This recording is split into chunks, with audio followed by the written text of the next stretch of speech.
Kim Kardashian's new venture is already facing blowback, and the hashtag Kimono is back at the center of it. Within hours of teaser posts and fan speculation, videos claiming to show devices glitching started to flood social feeds, and the narrative hardened into a single word: backfired. According to coverage of her 2019 shapewear naming controversy, hashtag Kimono has been used before to rally criticism, and it's resurfacing now for a reason. Per Vox on July 1st, 2019, that hashtag first erupted after she announced the Kimono brand name, which she ultimately changed following backlash. The question today is simple: did this new venture actually fail on day one, or are we watching a familiar outrage cycle swallow the facts before they're even confirmed? Kim tried to jump into a tech lane, the hardware malfunctioned, fans exposed it, and the launch face-planted. That's the viral version. Here's the contrarian take. What's backfiring isn't a proven product so much as a perception shaped by a recycled hashtag and a rush to judgment,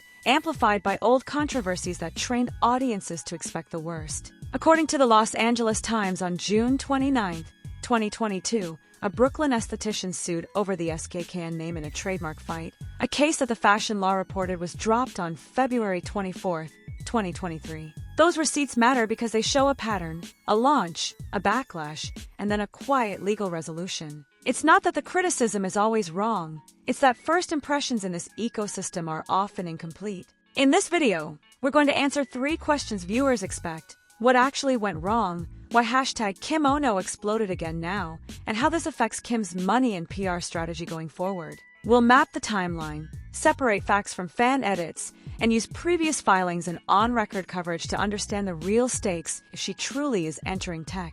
If the clips are real, why hasn't any major outlet posted verified specs, a model name, or a recall notice attached to this new tech product line? The first reality check is that hype thrives in a fog of uncertainty. As of today's date, there isn't a confirmed public press release laying out official technical details, and there isn't a mainstream report naming a specific device and a certified failure rate. What we do have are short videos that purport to show malfunctioning units and captions that leap to conclusions. The most effective viral cycles shoot first and audit later.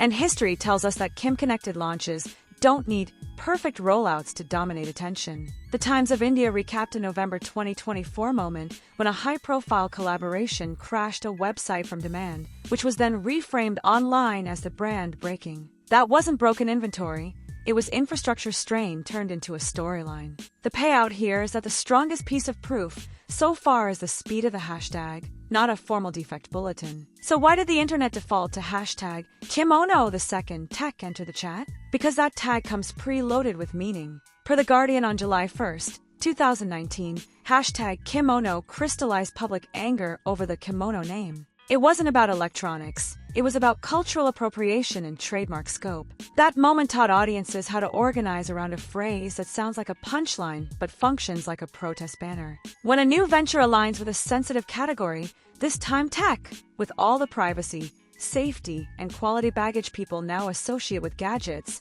the path of least resistance is to revive the old label. The meme memory does the heavy lifting. The payout is that hashtag Kimono is less a forensic verdict on device reliability and more a signal flare that tells the algorithm, we've seen this movie and we know our role. If people are convinced launch day failed, where are the receipts beyond short-form clips? This is where timelines matter. Real product meltdowns leave paper trails, regulatory filings, safety notices, refund policies, extended warranties, or a company statement acknowledging fault. In past Kardashian business storms, there were concrete breadcrumbs. The Los Angeles Times piece in June 2022 confirmed the SKKN trademark dispute with dates and filing details, and the Fashion Law's February 2023 report documented when the case was dropped. Business Insider reported in March 2024 that the Judd Foundation sued Kim and collaborators over furniture shown in a tour video, and the video was removed. Whether you agree with her or not, these are receipts with names, courts, and actions. By contrast, today's tech fiasco is mostly anchored to user-posted videos without an official model name and without a dated, on-record corporate response that admits malfunction. That gap doesn't mean the clips are fake. It means we don't yet have the accountability layer that separates rumor from recall. The payout is that if you can't point to a product name, a SKU, or a serial range advisory, you don't yet have a documented failure. What you have is a narrative. Why would Kim step into tech at all, given the risk profile and the hair trigger backlash we've seen. Follow the money and the playbook. Tech-adjacent lifestyle products blur into her existing empire: beauty devices, smart mirrors, connected skin tools, phone accessories, or app-based experiences that lock in subscriptions. The core logic mirrors what made Skims a juggernaut: solve daily pain points with tasteful, neutral design and flood culture with celebrity adjacency. The upside is enormous. If even a sliver of her audience converts, the revenue dwarfs most influencers' entire businesses. The risk is that hardware isn't just packaging and supply chain, it's QA, certifications, firmware, and customer support at scale.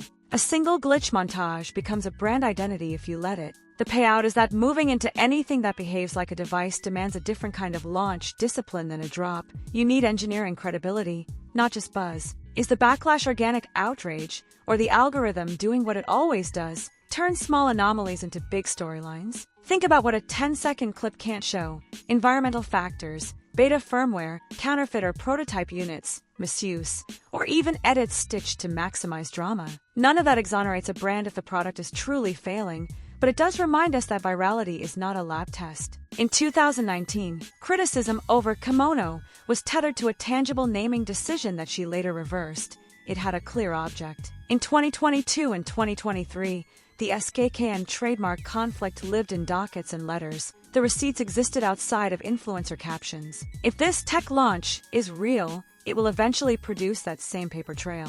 Until then, outrage operates on vibes and memory. The payout is that, right now, the strongest force in the room is the expectation that a Kardashian launch must come with a gotcha. That expectation writes the script for everyone else. How does #Kimono function as a PR weapon against her, and potentially for her? The paradox of polarizing brands is that attempts to punish can turn into promotion. In marketing case studies, negative sentiment can spike brand search, collapse customer acquisition costs, and generate earned media that no ad buy could match. When that Times of India recap framed a crash as a symptom of demand, the narrative became a flex. Conversely, the Judd Foundation suit coverage in 2024 presented a reputational drag that required quiet damage control. The line between backfire and bonfire is whether the receipts are so hard and specific that even casual fans feel burned. If a device truly fails in large numbers, refunds and apologies cost real money and time. If the clips are edge cases,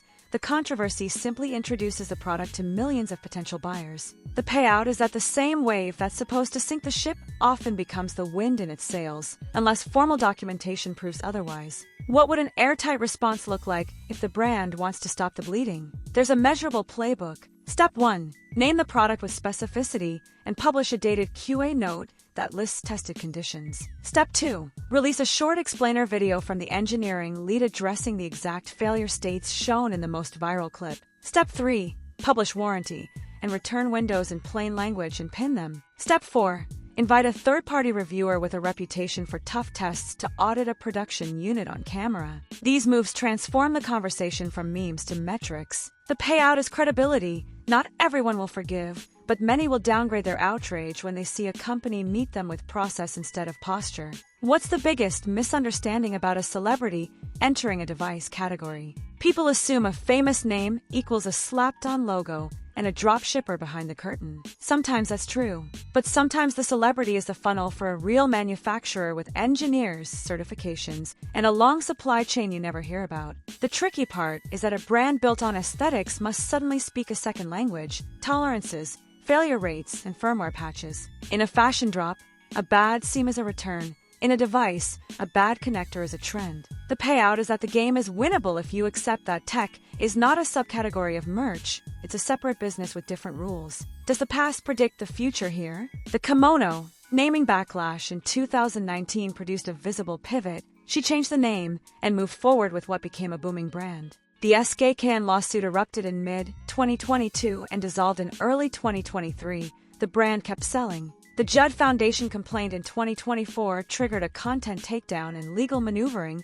The sky didn't fall. These aren't excuses, they're reminders that endurance is part of a strategy. In the absence of an official device failure notice, there's no reason to assume this moment is categorically different. The payout is that momentum favors whoever controls the timeline, and right now, the timeline is waiting for receipts. So what actually went wrong? Here's the most honest answer based on public information.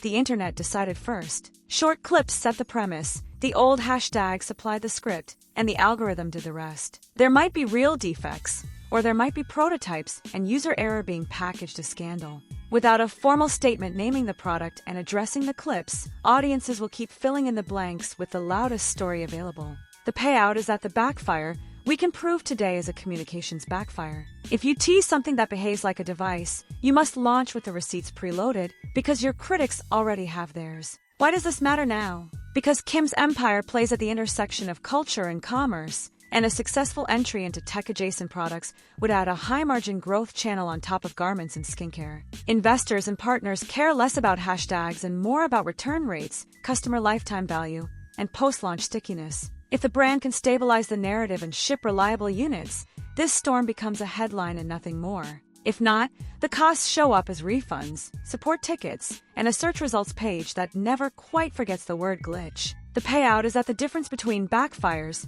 and breaks records is a spreadsheet line labeled defect rate, not a trending tag. Expect one of two moves. Either a clarifying statement appears, naming the product and publishing support paths, or the brand goes quiet, waits out the cycle, and lets sales data decide the story. Both are rational. The first restores trust faster, the second avoids feeding the outrage machine. The wild card is a credible independent test. If a well-known reviewer gets a production unit and can't reproduce the viral failures, the air goes out of the balloon quickly. If they do reproduce it, that becomes the receipt everyone has been asking for. Kim Kardashian's new venture is facing hashtag Kimono blowback, but the best evidence we have right now measures sentiment, not circuitry. Per Vox and The Guardian's July 2019 coverage, hashtag Kimono is a recycled rallying cry from a different controversy. Per the Los Angeles Times in June 2022 and the Fashion Law in February 2023, past storms produced concrete filings and outcomes. Today's storm hasn't produced that paper trail yet. That doesn't clear anyone. It just tells us we're still in the trailer, not the full movie. If the brand wants to win the premiere, it needs to roll out receipts that speak the language of tech, specs, fixes, and guarantees. Until then,